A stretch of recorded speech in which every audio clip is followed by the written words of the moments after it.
Monica chu ain lo na huana chuanin le thapu in rit ati mel le apu tom bulan thlen chuanin a inpal sual chu atluta top mai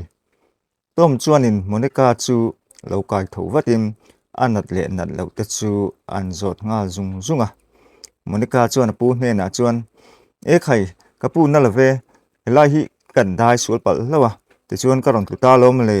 Mahse hi le tha chu a bomi lo ni o ti in apu hne na chuanin le tha chu an ko mu zung zunga chuti pa chuanin a ba lai te chu an in beng fai zung zung boka tom chuanin ati zia lo chu khatiang anga ri chu tun hnuwa chuan pu to suang che hei huan zau takania tho tu rala tam don sia chuti lo chui thok rei theina ke ma chawin thok don taila he ka huan hi ke en ko zo seng don hlei nem ran vulte ka lo nei bok nen ti in Monica hne na chuanin an hrila Monica po chuan e kapu rit reng reng hlei nem kha chu ka ke chhe an sur palwang mai mai ni kha helai hian ke in hlo reng thei don chuan kalom khupang a chan chu ka pasalin engma thona chang hrebok si lowa kan tholo chuan ele in tur kan nei lo ni maya heta ibula na tho tur ka nei reng chuan ka van lom don ve khove lai hian sum le pa hi apoi mo bok sia ti in apu bula chuan anui vara tom chuan e khai iron thok zi donia ti pa im akikor ipe chu anjena akikor ipe tang chuan poisa chu ron la chuakim chu poisa Monica nan mu chu tamati hle mai Monica hne na chuan han pek pa in kha I hlo tur ni kha itai ma boka ichunga kalom hle mai an ti a Monica chuan poisa chu an ena tamati boxi a hlim tuk chu pu hne na chuan pu heti ang zat hi lo voi khan ma kala mungai lo ichunga kalom tuke ti in poisa chu akor hnunglam panga chuanin anda tha chu mi hnu chuan a hna thok tur chuan akal le ngala Monica chu apu ina du sak ema wang chuan a hna tho po chu a am thei hle a tom po chuan Monica hna thok lai chu a lo thlir ve renga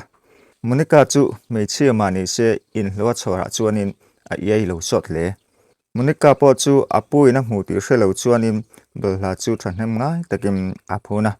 tom chu Monica hna tho dana hmu chuanin alung chu a oi hle a hnuwa chuanin akal santa a Monica hi avan doi hle a pasal hian engma thope hi anei manglo ani ber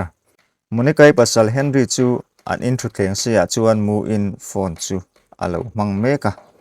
a phone han ngai thaka a trong kama chuanin anu emo a thian te emo chu a bia anglo hle mai chutia phone man lai chuanin kung khar chu ron in hongin anu Monica na thok zo chu a ron ho alo ni a thoma hret vele Henry chu amut na tang chuan thawin phone chu anda ngal wata Monica chuan him takin a pasal chu han bia im avo in hatho dan chan chin te chu an hril zung zunga a hnuwa chuan apu in poisa pek hnem zia thute han hril molin Monica chu a hlim hle mai a pasal Henry chuan ngoi rengin anu thu soi lai chu an lo ena Monica chuan poisa chu ram phor chokin hei en mate atamasin ti in a pasal Henry po chuanin poisa chu a lo la ngal meya Henry chuan poisa chu en vungin angai tu ana chuan thil danga lang ti hriat hle mai a hnuwa chuan rong tong chuakim hetiang hi hlo thei chuan ni danga po ila hlo treu thei don hi tlema zong chu kan khol to ni lom ni an tia Monica po chuan o khol to Mahse poisa kan khol zel hi ngai ni nakina kan tan kan in le lo sakna po hian kan la khol zel ngai don nia hong ho lawang o ti in ampa hne na chuan an soya Henry chuan anu thu soi chu abeng khon lo ti hriat hle mai Monica chuan a pasal chu ku antuma Mahse Henry chuan lo dangin Monica po chuan makati mel hle mai Henry chuan lok hi kan ba khela hrianga miron thringa kawa photang o ti in kongkhar lam chu panin pona chuan a chu san ta ya Monica chuan an pa chuak chu a NG renga a hnuwa chuan an pai na ku du lo ni chan te chu enge niang ti in arim chiat lo te chu akor chu an him khol thata a hnuwa chuan han nur sukim arim chiat lem lo hi a ti in an room lam chu apan ta nga la Monica pasal Henry ve thung ero chu man mo takin kholai chuan tlanin a Bialnu mu chu atuma lo ni a Bialnu chuan a mu vele chuan alo hui lopa chu vele chuanin a Bialnu Rosi lam chu panin abula chuan avading ngala Rosi chuan alo ni var mai Henry po chuan Rosi hnen chuan ente hei poisa kan nei thei don ani khol sa ingamozat kan nei to bokania an tia Rosi chu alo hlimhmel hle mai poisa te chu an enkual vela Henry po chuanin Rosi hnen chuan hetiang angjat le thum vel hi da thatsa kan nei to bokania ti in an thrila Rosi pon chung thu an thria chu a hlim ti a hriat hle mai an nui vara e khai tu na chuan kan ruam man angin kan kal thei don ani chu kan kal chu hun to ni o ti in Henry chu an kuin an fop thuaka Henry po lo lom ve hle mai o tu na chuan ni e kan ruam man ang khan kan kala hun to ni poisa kan nei tam to boka kan kal chu san dei to ni so nu so an tia chumi hnu chuan an pahnih chuan hlim takin an han in ku le a poisa la le tlanbo turin an kal ta nga la Monica ve thunge ro chu an ru man lu chuan a kut hu chu apon fena chuan an thuhul thoka a kor om chu hanzenin apu in poisa apek then khat chu an na chuak le a poisa chu han fopin chu tiang poisa khol tur nei chu a hlim hle mai an dan lop chu an kewa poisa an khol sa an da na ip chu an na chuaka chu tiang zat poisa an khol thei chu a hlim hle mai poisa ip chu an zena an poisa khol sa chu an na chuaka alak chuan hu chuan apu in poisa apek thar ne chuan an keng kop vela apasalin barul nan keng chuak Mahse la chu tiang zat an la khol thei chu alom hle mai pathian hne na chuan meng chung chuan lom thu a hril molmola hetiang zat thok chuak thei le hrisel na min beka wangin lalpa lom thu ka hrila che kan hmalampang hun lo la om tura po nangin min pui zela thok chuak thein min siam le la tin idu zong anga om turin min pui zel bokang che ti in lom tu seipa chuanin athiam ang chuan a hrisel nan te an tong traya chumi zo hnu chuan a poisa chu an da na ngai ipa bok chuan an khunga poisa te a khung zon hnu chuanin an da na thin an dam lop chu an kewa dam lop le khum inkara chuan poisa chu an da le ta thlapa chumi hnu chuan lim takin an room chu a chu san ta nga la Henry le Rosi chu an ruam man ang chuanin an kal theita a Monekai omlo lai chu in Monekai poisa thawhchhuah sa an khol sa chu la in a thuam no theng khatte po chu an la tel boka Monekai pasal Henry nen ngei chuan Rosi chu an tlanbo ta daya Anu ni thum ral hnu chuan Monekai chuan an ha thawna ngaya chuan lei tha chu alo hai khom miela chuti lai chuan abula chuan Henry le Rosi chu rong kalim Monekai chu an ron sutu lop mai an ni chuan Monekai chu ngai sak lem lo chuan an kal tlanga Monekai chu lei tha chuan a hmai chu phum totin a hmai chu a bal hle mai a mai ro chu an hriat mi lo chu le khapoi mo tak ipami an thlau chu ni Monekai chuan amit chu han toi fain chutia na tho lai nung lampanga tanga an ron sutu mai chu a thinarim hle a atuk na tang chuan an in bengka nga Mahse asir an en chuanin lekha ip awa mutlatlat hanin bengka ngin chu lekha chu awa en chianga a mu to hnu anga ti hle mai a koma thil injek ta chu a pia dewa tang chuan an thlira an poisa da that ngei kha ni in a hritlat ngoi reng chuanin chu thil chu chelo chang lowin a thlir renga Henry le Rosi ro chuanin an thauti hremi lo chuanin an pahnih chuan in ngai hmel deuh hianin in khua chung hian an kal du na Monica chu han phun chuak sapin heu Henry va ang ve ka poisa thawhchhuah sa hetiang hen alo tlanbo puya Mahse hei kabula ngei hian a hi an ti sapa atuk na tang chuan an in beng thawa akut bal te chu apon fena te chuan an tat noka chumi hnu chuan a chapal te chu an nala wang chuan an siam rem le te a ip omna lampang chu ron pan phein ip chu an chara ip koma thil inziak an chirnak chuanin an poisa an da that ngei kha lo ni apon fen kong hnung lama chuanin chu ip chu a zep thata thana chuti lai chuan Henry le Rosi po chu in ngai ti hriat tak hian an lo kal dun zela Monica chuan man mo taka phein avakowa nang ni kha ngatinge solai kan ha tholai miron sudri ngot mele engma mi rong ngai ven zui si lova ti in avakova rosi chuanin e khai chu ti ngang kan ti lai om reng reng kan lo hre nem kha I tu ni mo mai te ka va bal ve ti in Monica chu an lo fiama Henry po chon chu tiang po ka lo bia in an ni so phian le ngal rosi chuanin e ka pi helai huan nei tu hi chui ni lawanga a na thok a chori niang mo kha na chui thok na sa ve le ni kha I ba hle mai an tia Monica chu a mai bal ve ka wang le a thuam no vel te a ber ve ka wang chuanin Henry po chuan Monica ni ti reng reng a hrelo an pani chuan Monica chu ni zat buran manga suta an hu dewa chuanin an thil ti tumte an han hril ve thuk thuka helai hmuna kan local na chan chu nang ni anga na thok turing kan local lawa hei kan nu pa hian honeymoon mang turing kan local ani hei kan pani hianin nimin loka kan in neya hlim taka kan nu pa a hun man kan dua helai mun hi kan ron thlang ani chu wang chun nang hian meron en thlain meron ti boi reng reng suang che te a han ti fiam vela chu mi nu chuanin an pani chuanin an han in ko thuk thuka mi pa zo ka ti lo chuan Henry po chuan Monica chu adeu so ve hle mai an huwa chuanin Rosi in akona ta chu an nam son dewa Rosi chu an lam kwal tir vela chuti pa chuanin Monica chu amel zo zawa an pani chuan an hlim dun hle mai chuti lai chuanin an bula chuanin farm nei tu tom ngei chu ar kala tom chuanin e khai thian te u nang ni hi in niang mo me ram betu kha ti in aram bia Henry le Rosi po chuanin abe tu ngai kha an ni thu te han rilin chumi nu chuanin in mel hria tirna te nei thale in an ming te chu an han in ril le a helai hmuna an local na chan te chu han sei thale in Henry le Tom chu an han in chibaya Tom po chuan an pani chuan du sakna an hlana Henry chuanin ani chuan hei I farm vel hi azau boxia tin anuam boxia in kolvel po a hau tak thom dor ani hi ti in Tom hna chuan an zota Tom chuanin ni e taimak chu ngai khop mai hei azawa thlai te po kan chinga tin ran te po kan vula na thok tu hi midang em hi ka chor lowa kha in bula om kha ka chor ani maya chu po me che le ngal Mahse taima khop mai ke ma chu chuan he tiang chu ke en kol seng lowani he tiang anga mun zau han ti fai hla reng tu chuanin engma ka hun nei hianin a dai box si lawa chu wangin lo fa te ka chor ta mai ni hi ti in an hrila Henry po chuanin Tom chu an fak ve luama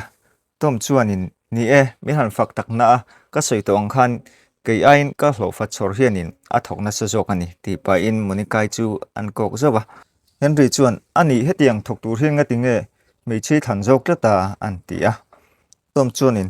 a khai tunang lai chuanin mi patam tak ain mi chi hi na thoka hianin an rin tlak jok ani mi pa chu an phakara chu baka enge han fin phakar dan te han zom thot dan te in hriani ti in an sei zung zunga an huwa chuan ani chuan in ron thleng to boka so lampang so room chu nia chu lampang chu kangkal to donem niang an tia Rosi chu ron tong chokin ole ani chuan kan bungrui hei in na thokhian merong ken sak thei mayang chu mo an tia Tom chuan oken sak theng chu lovakal ro le ti in kan la lam chu an ko hmuwa Henry le Rosi chu Tom po chuan azui ta ngala Monica po chuan an bungrua chu aken sak ve maya room a chuanin han in zui lutin hei hiania hei room zau tak chu ni lem lawa amai ro chu mitlem te tan chuanin thol takin om ve thei don ani an tia Henry le Rosi chuanin room a han en kwal vel chu nuam an ti hmel hle mai an pani chuan an han fak vel luama Tom po chuanin room luam an vel te chu an thil thale zung zunga chu mi nu chuan Henry le Rosi chuanin nuam an ti hmel hle mai Rosi pe chuanin Henry chu apianga chuan a fop deuh chena chuti lai chuan an bula chuan Monica chu a mai po la phi fai lem chuang lo chuan a lo ding ve renga Tom chuanin engpo ni sela hei room om dan vel chu in hretuwa tin dule momo in nei chuanin solai loka pi loka ki po ko om renga chu min thil thin don nia chu mi ma chuan mutpin dan lampang te kan en le phot don em niang ti in an rona Henry po chuanin ole ni e kan har san chu kan ron thil zel chenga isoi ang chuan mutna lampang chu irual hian nangma tel ngei hian han fangila kan vati ve an ti a Tom chuan Monica hne na chuan ani chuan hei an bungrua te hi rongkeng zela tin anom chung chu an mani du dan hian an tirna che i local vezel mai don ni o an ti a monika po chu alo bungat ngata chum nu chuan an munna lampan tur chuanin an kal ta nga la monika po chun an bungrua chu aron keng vezela an munna tu room toman an ko nu chuanin tom chu a chuak ve ta maya chulai mun chu Henry le Rosie chuan an han en vela nuam an ti hmel hle mai chu ti lai chuan monika chuan an bungrua chu le ta chu ron choi kangin an khuma chuan aron ngat chora rita ti hmel hle mai Rosie le Henry chuanin monika chu belem lo chuan an lo en rak rak rangwata an huwa chuan Henry le Rosie chu han in bia in hei a hmun tlemina fal deuh ti mai lo chu a hmun a zau nuama a thoveng boxia chu wang chuan a lu mana to po kha a om hle ni hi ti in an pahnih chuan an han sei du na Rosie po chuan Henry hne na chuan ka ti reng kha helai hmun hi ke hian ka lo hret chata nang chuan hmun dang dei pan turin min tia mei che ho chuan thil nuam le thil thoveng te hetiang te chu kan thre thei dei zo ka sin i hriat na hmuna te kha chuan kalila hetiang ang hi ni lo topang an ti khoma chumi hnu chuanin e khai alum mai kan impel thol te ang ti in thutlenga chuan an thu a Henry po chuan impel thoro Mahse khong e paisa kha kan da le zanina dollar zanga kha pek lo ka ngai ni kha an ti a Henry chuanin an thomnu bom chu an toileta he helai zu pra chu kan lo zikim lo ani mo paisa te kha lo bo de nge an ti a an hnuwa chuan arin ang tak takin an paisa chu an muta haulo Henry chu a hrila hei hle a Rosie hne na chuan an thrila Rosie po chuan awamak ve khata khan kan da ngei sia zipara khlai chezo ka khan ni lo mo an ti a an hnuwa chuan Henry chuan thum hno te chu an la chuak veka Mahse paisa chu a ip chop chuan a lo bo veka Henry chu mang ang hle mai Rosie po chu a thuna tang chuan an tho chuka khoi lai khan nge kan ti bo ta kang helai hmun kan thleng to helai hi kan buk vek to kan befel vek to en tin nge niang an tia chuti lai chuan monika hnunga chuan paisa ip chu a in zip tra ta Henry chu an in dap thuta helai hin ka da kha bok si lowa khoi ang nge niang o ti in thom hno te chu a ching let ne hle mai Rosie chu amang ang tak zetani a chang le Henry chun how thul Henry chuan soi ber tu le rin ber tur po hrelowa an hnuwa chuan kawazong nge ti in pon lama chuan atlan chuak ta ngala Henry kalta po chu an kalna hnuwa chuan kalin paisa om ang renga hmulo a beidong hle mai an kalna te chu an ngai tu ko le vela Mahse an thlauno om ang tu chu a ring chuak thei thaulo atukhum te chu an vun vela an hnuwa chuan akal ta zela room lampanga ve thungero chuanin Rosie le monika chu an lo la om dun ranga monika chuan dokana Rosie kor chu a hmu chuan an khoya Rosie chuanin enga tinge khang te khai lo khoi ka thuam hno ni kha khang te kha ke chuan ka moi pui te mai nia ti in an lo in soi thei khum vela chuti lai chuan monika chuan thuam hno chu la khoi rengin e khaya a moi don ni e i moi pui don ani hi heti ngang hak ve thei hi ka chak hle mai ti in Rosie hne na chuan an soya Rosie chu alo ni suk mai paisan ti bo ti po chu a thei ngil mana ang hle mai ni en ka tiang te chu ke ni ang nula chuanin kan in me nang ni ang thau do chuanin khang kha chu in me lawang ba ka kha a fai ka ron ken ni ilo ti bal hlawange kha I thum hno kha a ber vek boxia I ku te kha fai am ti in an thlek dak daka chutia thlek zo hnu chuanin hanpan hnai le in e khaya tok takin kha nang chuanin in me vak don lo ni kha I ban bul tlemin a lian deuh boka tin I om a lian bok nen I kong a lian bok nen nang ni in me zong ani ve lo ve an ti khuma monika chuanin Rosie chuan paisa chu aron da fuang ti hlau hle mai akuta von sakna chu an thing thla a akut chu hnunglama handa le in a ip chu ada nget sau sawa chuta ron tong chuakin ani e khatiang kha amoi ka ti ve mai nia ni e isoi ang khang I in me ang kha ke ka pian ang chuan ka moi pui kher lo mai thei nia an tia chutiang kong monika ina ron sei chho chu Rosie chu a sei du zong tak le ati ti du zong tak lo ni wang chuanin a trong tui hle mai a pian nal thei nana a thil ti dan zong zong te a exer lak dan le eile ina ein sum dan zong zong te chu monika hne na chuan a hril fai ta veka Monica po chuan ngoi reng hian chu thu chu alo ngai thaliam ve maya Rosi chu han tong chun zom zelin apian ang pian ni ve tur chuan ani tan chuan angai na omlo thu te han soin Monica pian chu a soi chia hi ni ber chung adu zong zong zong a soi lai chuan Monica ril ruwa chuan thil pakhat alo deya ani na taka chuan tuna ang kor soi lai hi Monica ta ngei khani Monica le Henry in nei hlima an lei ni in an in nei ter chuan Monica hi tun ang pian hi ani bi khau lowa an ei zot nein azir lo wangin engma exarpol la hlei thei lo le eile ina po an mu ang en ni wangin a kor chu hotok to lowa Mahse a uya wangin an la da thareng khani chu a da that ngei chu Henry le Rosi an tlanbo don khanin an lo la chuak tel alo ni a chung thil zong zong chu Rosi tong lai chuan angai tuan nim ber Rosi chuan adu tok chu an suya an huwa chuanin Monica chuanin ani chun ni e in me don lutuk han hachin la kawan ti in Rosi ne na chuan an suya Rosi po chuan kor chu han lavatin dar thalang lam chu apan nga la dar thalang ma chuanin kor chu han in te velin he kor hi atharania arhrim hrimin keipun kala halawani arong hi moi ka ti zong takania ti in dar thalang ma chuan an in so vela chutia dar thalang ma a in te lai vel chuan Henry po chu room lama chuan ron lutin Rosi po chu thom hria in aron hoilet ve vata Rosi ne na chuan Henry chuanin engma ka mulawadi engma ru mana kan siam angai ni ti pa in Monica chu pona chuanin anam chok rok roka kong khar chu han kharfatin Monica po na chuan alo ding renga Rosi chuan eng ru man na mo kan siam ngai ni engei ru man na chu ru man na ho tak ni leng mo ti in Henry chu anjota Monica po na tang chuan an tong ngai thatu chuanin an mu lo thei ang ber tur chuan an in thiar film dewa chuti la chuan in chung lama po Henry le Rosi chu an ru man na chu an soi dun ngal bora Rosi chuan Henry thu soi chu nialin chuti ang ka ti thei lawang ti in Henry chu anila Henry ve thung ro chuan o chu bak chu ti ngai dang aum tol hei nem kan poisa bowa kan man chu kan pe ngei ngai lom an tia tuk vera tang chu Monica chuanin alo en dak renga Henry chuan an nu chu a thlem hian a thlem ani ber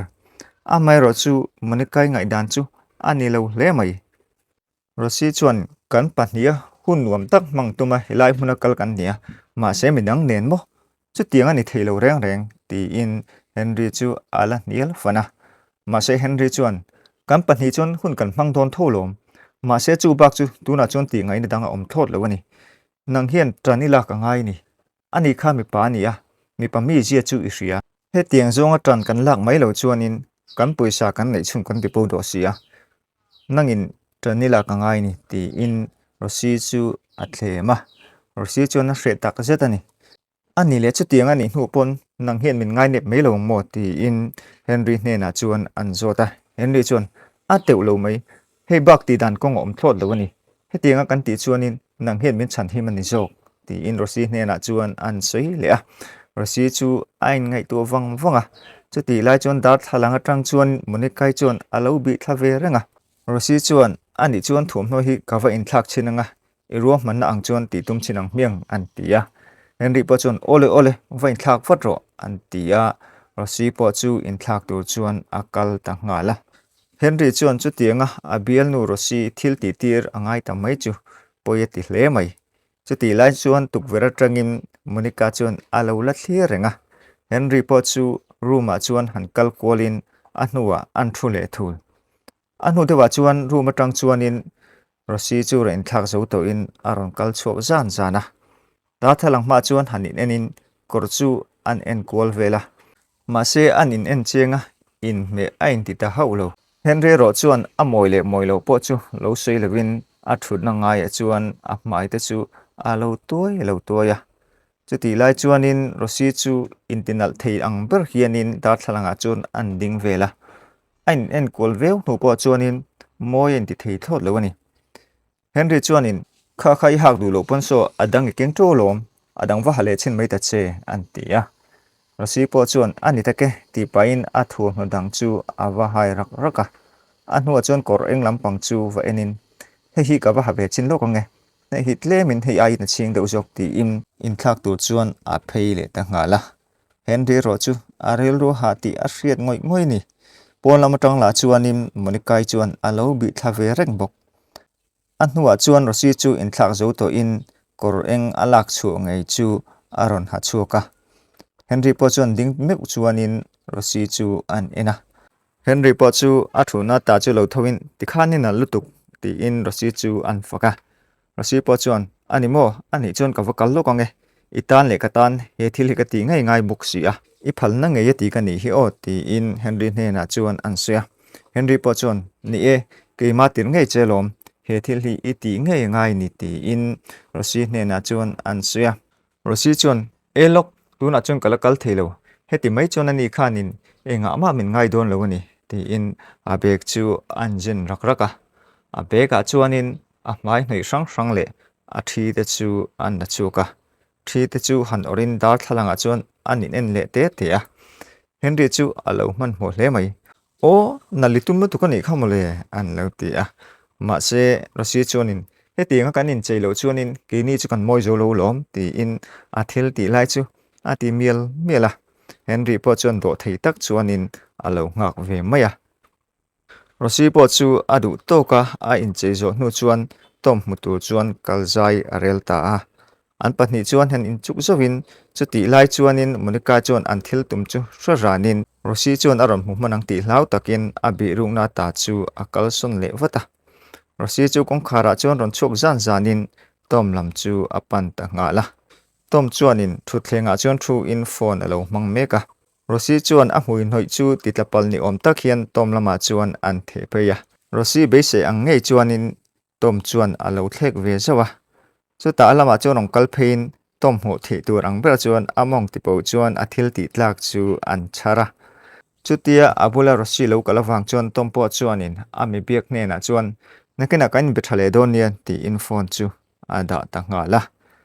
abula rosi local chu han beso sotin enge ni temela hilai mulai rongkal in pa ne khan hunin mang tong chu ti nakalain hilai mulai irongkala dui nei mi ti in chanchin chu alo zot nga zung zunga chuti lai chuan rosi ero thung chuanin tom mit lak tum chuan a thut dan te chu an sik soi kol vela tom po chuan chutia rosi an ti kol vel chu a en du hle mai rosi ne chuan ti ti sang sang te a tir chuan an han soi dun vela rosi chuan an hu dewa chuanin tom chu a thut na chu tol phein an thut nai sawa a it om thei ang tur chuanin a ma te chuan an kun vela rosi po chuan a thil tum chu hre hle ma sela chutia toman an lo biak dan vel chu a hlotling dona a hriat awang chuanin angam pasot hle mai atong kam thiam na le a zeina zong zong chu tom ma chuanin a som kho mani bera tom po chuanin atir ai chuanin rosi chu a en ngun ve hle mai a hnuah chuanin rosi chuanin tom chu aran thut nei le deuh dewa rosi chuanin an pa chu in lama a le le lok thu te chumi chung chuan hun nuam thei ang bera lo mana du thu te chu tom ne na chuan an suya a hnuah phei chuan tom ba na te chuanin han zut kul velin tom chu a nei thei ang bera om chu a tum tlatani tom chuan rosi ne na chuan hetia thilron ti chan dik taka seitur chuanin an nge na chutia zona adon ta ka wang chuan rosi chuanin tun a che dan chu engma zep ni lo chuanin tom ne na chuan a hril fai ta veka hilai hmunan local ma poisa an nei thu te Mahse an poisa chu an ti bo nge hilai ru maron thlen nuwa poisa chu an hmu tak lo thu te helai hmuna honeymoon man ve nge an du thu te an pa ne na ruwa man na an siam dan zong zong te chu tom ne na chuan a hril fai ta veka chu mini wang chuan voi khat mut puya chulai an room om man chu ngai dam tur chuan an ngen nga la chutia ron ngena wang chuanin tom po chuanin an pa phal na thlap ani wang chuan lorem ti puin helai hmuna chuan a boi thlak mun danga o ti in room danga kal tur chuan ruwa man na an siam dun ta a rosi le tom po chuanin chu thil chu rem ti dunin room pan tur chuan an pahnih chuan an chuak ta nga la rosi chuan ma hruain room chu an thlenga rosi chu in phel ngal mai hi an tuma Mahse chu ti in phela tum lai tak chuan tom chuan a hnunga tang chuan ngoluk te thil sei du ka nei ti in rosi chu an thrila rosi po chu ron hoile tin tom chuanin ka thil tum hi ka ti tur hi tu na hian ka sut le ni a chan chu nang hi ka nupui ni lowa chu wangin hetiang hian ka om thei lowang helai hmuna hian hei ka om dan vel chu hria fa mani a ran te hun te ka neya nang hian ka ran chom in pek puila chu ti chuan zan in le he in honeymoon man chung hi nuam takin engma choi loin in mang thei don ani chu tiang zong chun ruah man na isiam mayang ti in tom chuan in rosi chu an thrila rosi chu an ngoi wangwanga chu na to chu a pe lo hle mai a hnuwa chuan an tong chuakin he tiang lai hian chu tiang ka thokanga mo ka thuam hno te en ta che ran chopek na te na thona thuam hno ko rang keng lawa chuai chuan tu na kan ti tur hi anuam jok te lom an ti a tom chu an in kuang ku te te a khaya chu tiang thil dik lo jong ti turin min ti lo la ka soi ang khanin voina ti dan tur ka hril chenga thil har sa ni hleinem ran chopek mai mai ta chu an ti a chu ti a ti tak ta ta wang chuan rosi po chuanin pom lo tak chung si hian ani chuan chu ka du ti sam beralom ni e nang min hruenga ti dan tur min hril don ni ti in toma thu sei chu apoma Mahse tom mulo chuan a tum bur mai chung thil chu a thil voi khat ma la ti ngai lo le a hmu po a hmu ngai lo ni wang chuanin a hre hle a rosi chu an ru ma le le to in thenri chuanin an thum no bom chu a lo hai le me ka chu ti lai chuan an pia tang chuan monica chuan a lo le en tharanga henry chu hanin ngai tu wangwangin helai an thlen tan tira monica an sutluk te kha an ngai tu chuka chu taron tong chuakin ehe ngai tu chuka nei helai kan thlen tan tira mei chia kan sutluka khanin aziparka ain hong palanga khata khan ta chuka na mai theini antia abula rosi ding rengan mu chuan ehe ilo le tolo ivan rei lo ve enge om zia ti in chan chin chu an zota rosi chuanin an chan chin zong chu an hrila chu baka ti turati ran chopek po a hre thu le la ti ngai mi lo thu chu henry ne na chuan an sei zunga henry chuan o chu tiang mai mai ta chu thil har sa don wakami ani in ti tura min ti kan ti mai lo chuanin kan tan ti ngai dang hi a om thlol lo ni ber hi ani thu hi kan oi tur ni helai mun hi kan ti to lak lo sia kan om to lak lo bok sia a boi thak le mai chu chu iti ngai ni chu ti in rosi ne na chuan an se rosi chu a hre mel tak zetani a kong te chu an dam kol vela an hnuwa chuan in ti pang chang tak hian ka sei to kha engma kala ti ngai lo baka arim chedon ro pui si chu tiang ran chopek te chu ka pe teu lo mai an ti a henry chuan in rosi ku chu an von saka e khai du tak chu tiang te chu iti ngai lo pon ni se iti ngai rom a ma te tura ka ti ai che khanin chu thil chu itan thil ol samani dei jok do na sin a hrim hrimin han ngai to te helai hmuna kan panin hun kan mang do na mi laka i thiang hlim nei lo don nia an ti a rosi po chuan henry thu chu nial thui lovin ani le ka vakal don ange ani chuan suta min ngak reng don si ti in kong kha chu hongin a chuak ta nga la apia ban phena tang chuan monica chuan alo la thli renga henry po chu monica an suk thuk na lampan tur chuanin kong kha chu hongin a chuak ve ta nga la monica chuanin an hmuang ti hlau hle mai chutia henry kaliam nu chuan monica chuan khongai kaldom le o ti im an thek zui wangwanga a hmulo na lampang tur zela bana chuanin a in phen zata chutia henry le rosin an room an chu san tak awang chuanin monica chuan an room a lu ngei chu atum ru ta bur mai a ip chu akonga chuanin han jep thale in an kaliam na lampang chu a thlek zau renga an ron hoi kir lowa hriat awang chuan kong khar lam chu panin kong khar chu thom dim te hian an honga chuti hon pa chuanin a hoi zak mai ruma chuan lutin kong khar chu dim te hian an khar le a an huwa chuanin an thom na bom chu han hongim ama korngei rosi in akor anga chhal chu an khoya heng kor hi ka hlut em kha ni sin le anin ti khan ata angin ain chhal piep ania engtin ngemo khang thu te kha soi ngam le keni angin omta se khatiang ang je zotin a om reng bik lo le he kor hi ka du em thin du taka kan le kha ni a chu wang chuan ka hak le chu ngai ni ti in ama hriat phak lek chuan a tong mula Mahse han hataila kala hatok emang chumo tlem chuan ka tot mel deuh to ni hi a hun lai kha chuan kanal pui ve sin le moi ka ti thu ka soi la in ani khan khat tiang khan min tong khum zek le ngala zak theilo lu tuk mai en tin nge phuba kalak zel don hi an la hriang chu ti im chu kor ha chin tur chuan in thlak turin akal ta ngala pon lama ve thung chuan rosi chu kal zelin a phei khokina zilo wang chuanin kholai dia bok si nen kal harsa ati hle mai akal laklo lai te chuan thosi te chuan an la ron se zuya tom lampang pan chuanin akal ta zela monica ve thung chuan akor chu han ha chinin tlem chuan amma ai chuanin alo to dewa asam phiate chu muang chang chuan an phel te te a rosi po chu toman alo hmana lampang pan chuan akal zela atopa chuan tom chu alo ding wang mai apia toma anwang mu chu asam te chu han tuai thra in a hnute te chu an siam rem kual vela chuti lai chuan monica ve thunga ro chu ruma chuan lo min ruwa man na eng ang ruwa man nge asiamang ti chu a in ngai tu wang wanga voina ngei thu dik chu apu hne na pon chu a tin rosile henry ma po chuan in lar ngei chu atum tabura anni pahni chu azak thei ang bera an pu tom ma chuan lan tir chu atumani anhuwa chuan da thalang ma chuan an ding thale a arwo manna ang chuan kalpui chu atum tlangta ani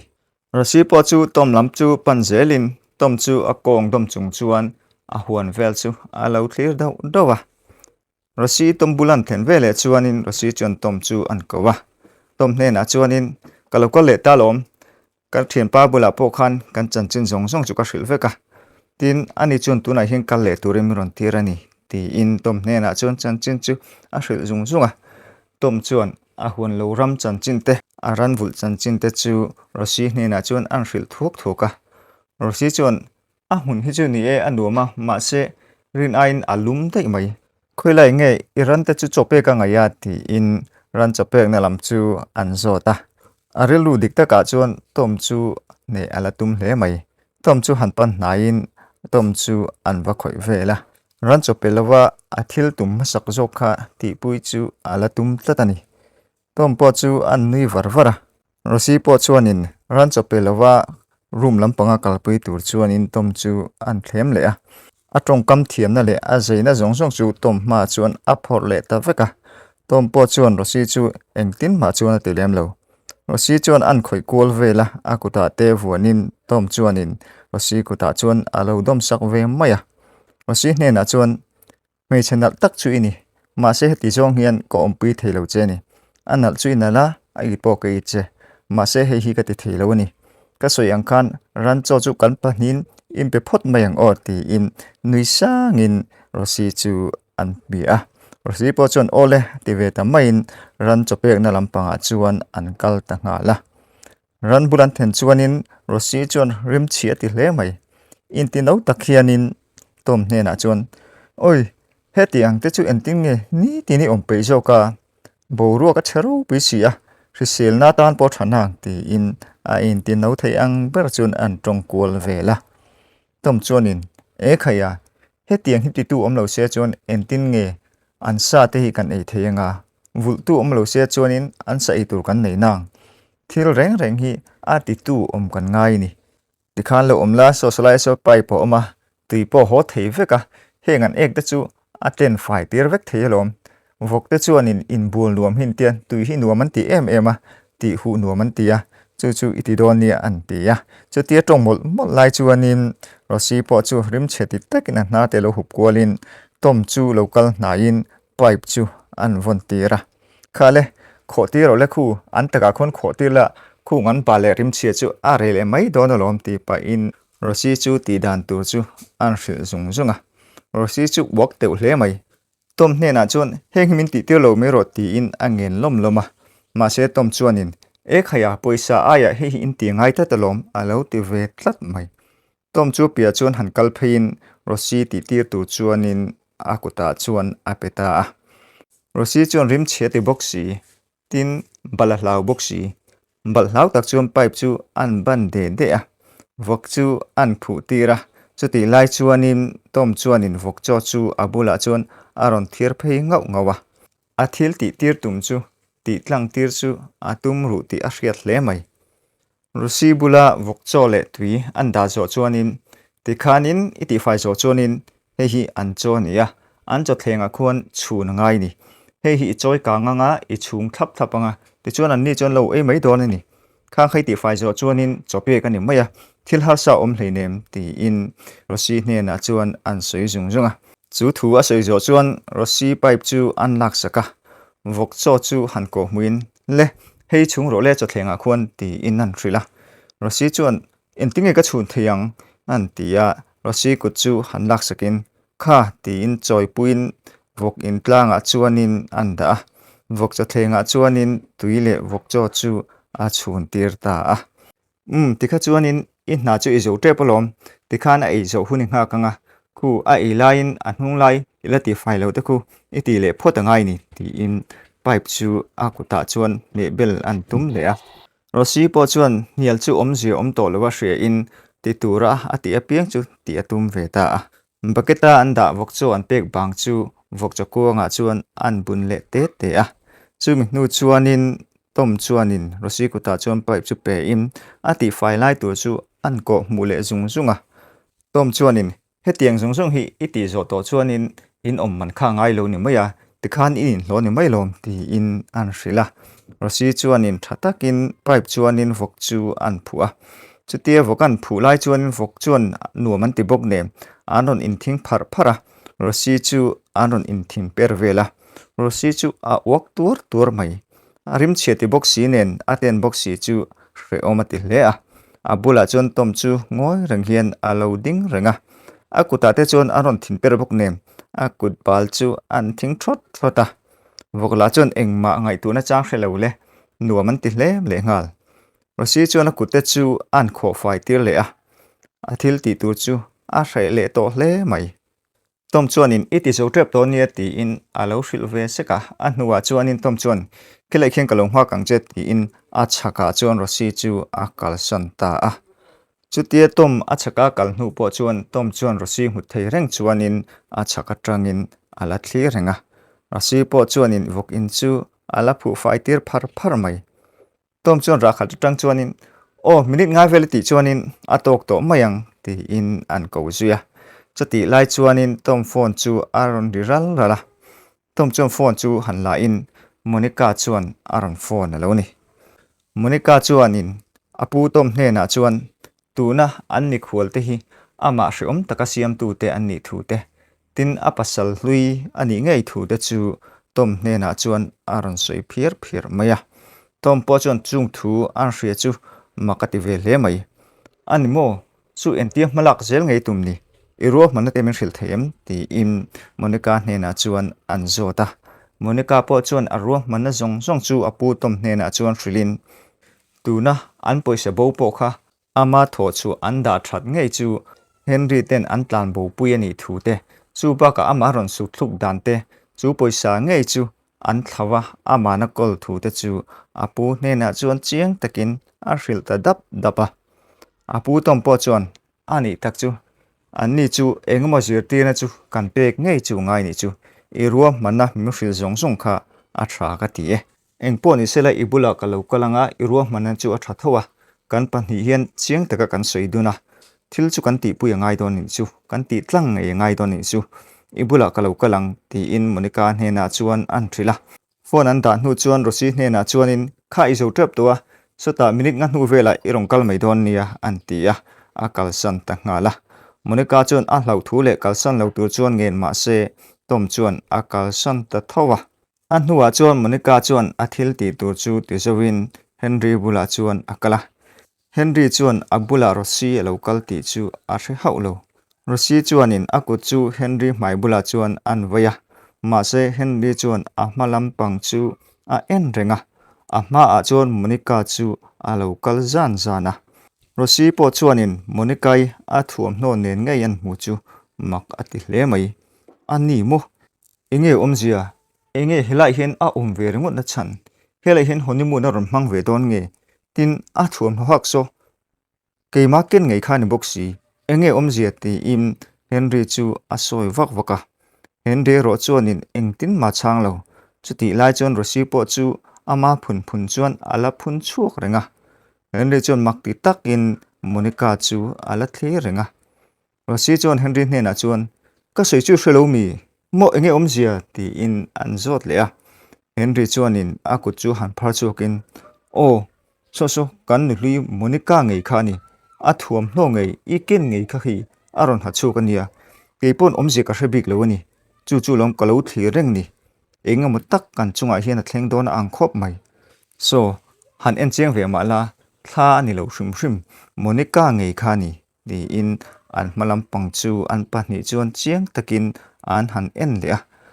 rosi po chuanin eso ani ngei so in nu hlui ngei ani avan makve he til hi entinga thlen the jok an tile a an pahnih chuan makan ti thu chu soidun zelin helaya Monica lo om ngot dan chu an chu chuak thiam lo ani ber Monica kaliam na lampang chu an pahnih chuanin an thlir dun renga an huwa chuan rosi chuanin Henry chu zona han zotin enge ni le helai lo din na chan ru mai oma mokatia kei vok chok a pek lain nang chuan in nu hlui lo thirania an ti khuma suta Henry chuan o kakal chho mai hle nem karilu ko ngai tu na kan poisa bo buk kha ka ngai tu a helai mun kan thlen khan helai khanin khanu kha kan su thluwa chuta chuan kan thon ho bom zip par kha alo in hong palanga helai hina tlani ka ringa chu ka ngai tu chu ka helai hmana hin ka kalani ti im chan chin chu rosi hne na chuan an suya rosi po chuan ani mo thil ni thei chu ani khopang khanu khanin a hmunga kha poisa kha langa ani chuanin engma min thil du lo aniang a thuk ru niang ani hne na kan kal ngai ni tin khanu kha Monica khani thei ngem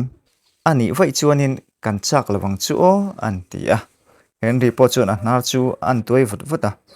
ani mai thein ni po heta khanin a hmai kha bal veka tin kan om chung zong khanin a hmai kha phi fai lo reng ani an ti a an nuwa chuan lokore vakal photeng a han ti a rosi po chu a chak lo hle mai phu lo tak chuanin Monica te hnen lampan chuan an kalta a Monica le tom po chu an lo ti dun meka Henry le rosi po chu an bul an ron thlenga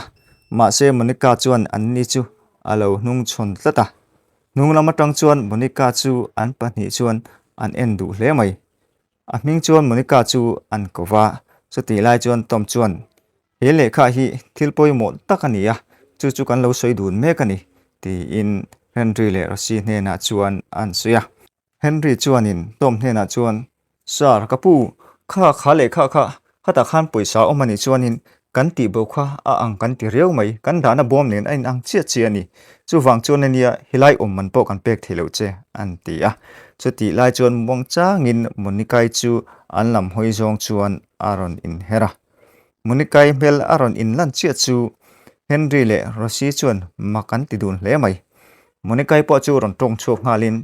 in pani chuan kan in tong le ta mo in tlan che thui lo hle mai ka poisa chu keima nge in hei ka nei le ta ni hi ti in poisa chu an nek kang wa a engma thok pe lovin nang hi ka chom chia chu ka chom na che poisa kan da that keu chu nang hian ngai zong nein in lo tlanbo puimo ka sum tho chu sa chu che nin tuma chu mai ba ka hei ka korte poin la chu le ngala in zak chei lom ni runa chuan mo thu dik tak engkim hi hei kan pu hi ka hril vek to ni ani po hin in chan chin chu engkim a hrevek to chu hriang chu mani tho chu sa po ni lo midang tho chu sa chen in han tuma chu po midang hriat lo le ngalin in la chu kania ka hriat lo lai le ngalin mo chuta in la in ngai zong zui in zak lo hle mai in ngai zong dun pon in ngai zong mai ro ma se na thok ula ni mai enga ta ma ka ti to bik lo che ti in Henry chu a an khum ve ta piep pa chuti lai chuan tom chuan in Monica da ra chuan ron khoin khoimo kalo sei ve lok nge an ti a muang ban char hian an tong chuaka Henry le rosi chu han enin ni e Monica hi kabula in lo thina nia ani hi nutai matakani in chungchang hi a main engma min hrin ngai lawa ani hi ka du sak em a ka tan thane mangai em a tin a hlo po ka pe thathin reng ani in chung ko har san na min hril ve neu thina chu wang chuan in khola duwa poisa po a hlo ai tam ka pe thina ni pasal lak lo deuh alo nei che hi a poi ka ti pui hle mai an tia Monica chu han enin Monica hne na chuan Monica en tingai ti don chu ka hrelo ke chu bazar kal lo ka ngaya ka kal san phot meng chu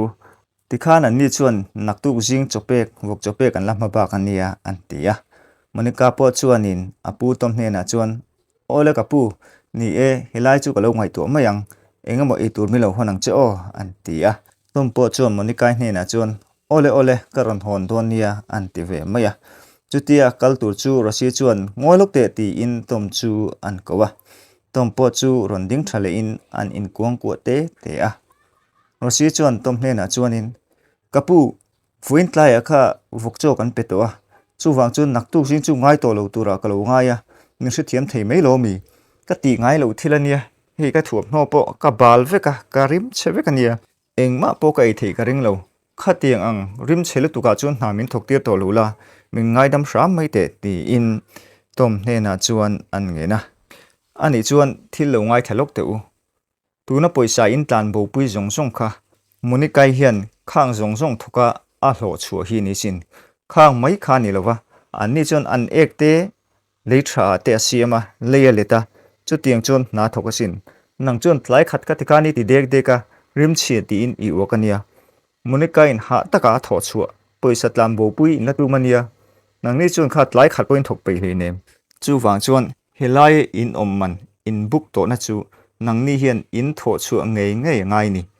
ati khumpi pi pa monika hne na chuanin ani monika ka kalphotania antia rosi chuanin han auji Mahse tom chu aron hoi kir to reng lo chutia tom kal hnu chuan Henry le rosi chu ran chope tur chuan an in hona an pahni chuan chu tiang tho chu an hre dun hle mai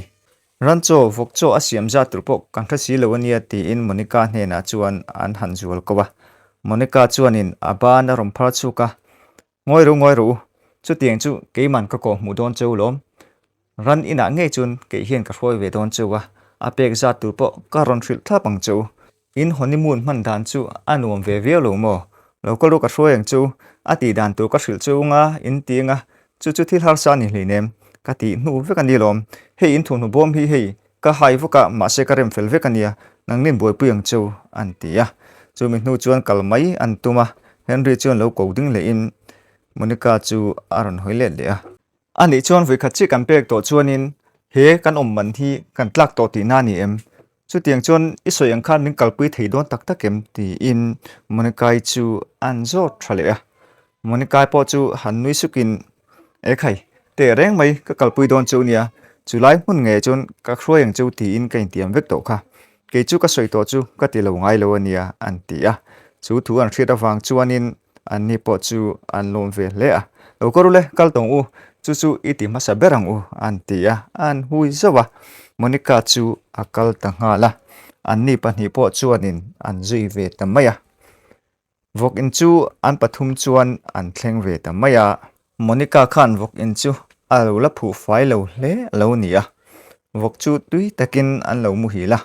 an pathum chuan han kal tramin monika chuan ma hruain rosi chu a hnung chia aron kala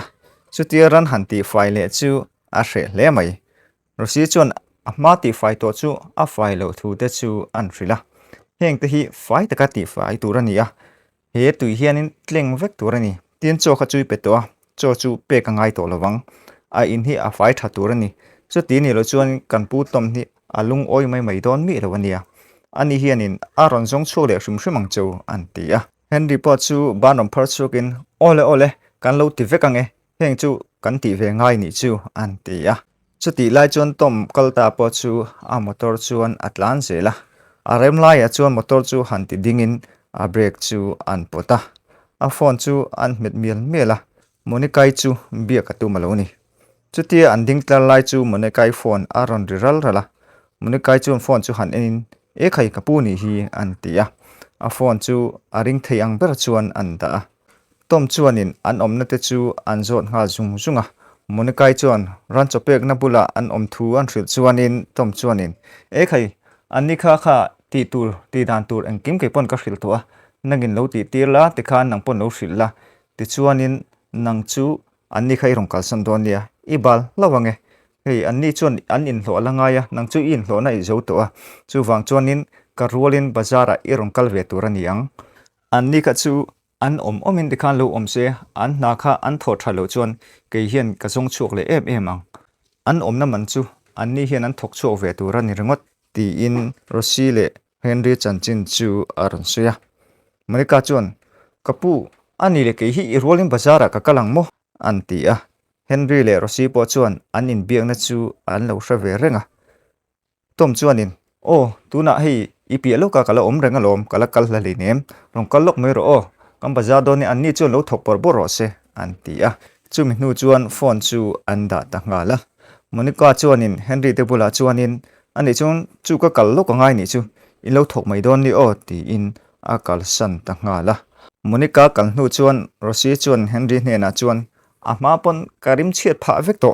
nang man ti ve to ro an ti a Henry po chuan a nar hup choi chung chuanin vok chu a thler ngoi chu na tho chu an hre tak zet ani chuti lai chuan Monica po tom bula chuan thleng ve to in motor kong khar chu hongin a thulut ve ta ngala apu nen chuan bazar kal tur chuan an chuak ta a ole khati zong kha tuntuma karon dale theite alo ni le tareng mai atop na lampang hi duain enge ase lo deuh lek thin ke pon ka ti ni heti han kal kol ve se han offi kol ver thin se mo kha du tu samani Mahse anti top miau silom le in zawain hun man nuam le vek ule